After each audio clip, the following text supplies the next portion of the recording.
Today's read aloud is Clark the Shark, and it's written by Bruce Hale and illustrated by Guy Francis. Clark the Shark.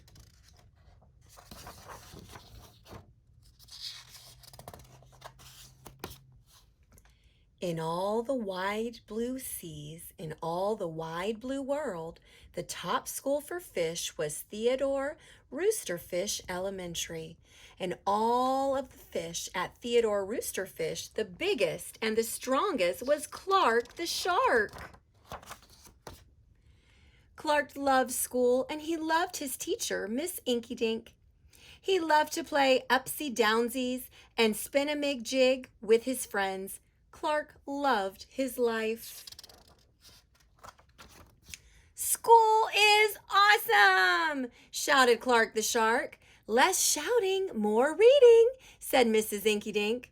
"Lunchtime is sweet!" yelled Clark the Shark. "Munch your own lunch," said his best friend Joey Mackerel. "Recess rocks!" bellowed Clark the Shark. "You are playing rough, Clark," cried the other kids. Yes, Clark loved his life with all of his sharky heart, but he loved everything way too much.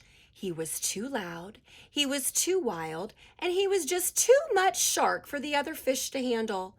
After a while, no one would play with Clark. No one ate lunch with him. No one sat with him at circle time. Even his best friend, Joey Mackerel, said, "Cool your jets, Clark. You're making me crazy."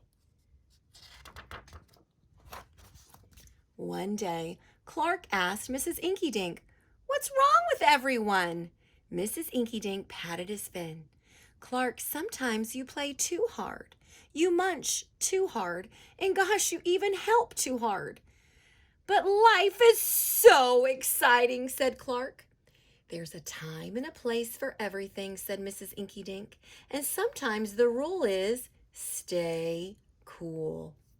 Stay cool. At recess, Clark tried to stay cool, but he pushed the swing with too much zing. "Sorry," said Clark. "I forgot." "Yikes!" cried Joey Mackerel.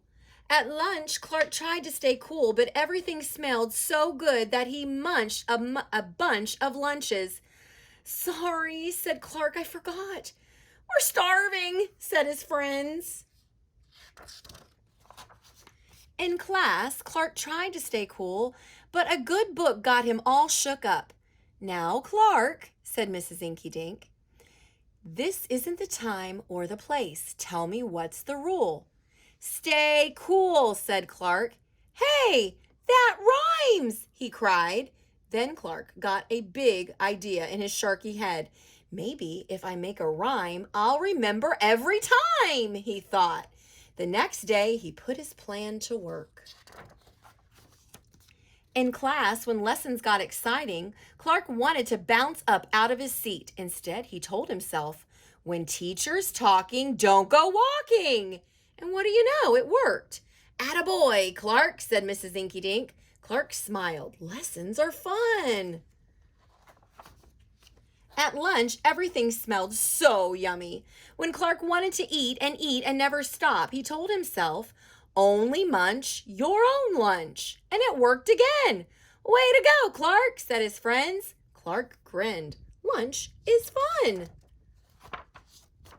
At playtime, Clark told himself, Easy does it, that's the way. Then my friends will let me play." And playtime was fun. Once more, Clark loved his life. But then a shadow fell across the playground. A ginormous shadow with tentacles galore.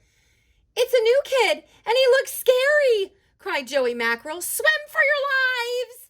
The squid squashed the slide and snapped off the swings. "Oops, my bad," said the new kid. "Wait," said Clark. "He just wants to play. Let's find a way." And he swam at the new kid with all his might. Clark played harder than he ever had before. Upsy-downsies and spin-a-ma-jig. Why, he even made up a new game, Tail-a-Wumpa-Lumpus. Wow, that was fun, said the new kid breathlessly and settled down. If you want to come to school, you've got to stay cool, said Clark. That's right, Clark, said Mrs. Inky Dink. And thanks for taking care of our new classmate, Sid the Squid. Hooray for Clark the Shark! Everyone cheered. That night, Clark's mother asked, "What did you learn at school, dear?" "There's a time and a place for everything," Clark said. "Sometimes you stay cool. But sometimes a shark's gotta do what a shark's gotta do." The end. I want you to think for a second. What lesson did Clark learn by the end of the story? And I would like you to draw a picture of Clark and his friends following the school rules. Can't wait to see your pictures. A big hug from me to you. See you next time. Bye-bye.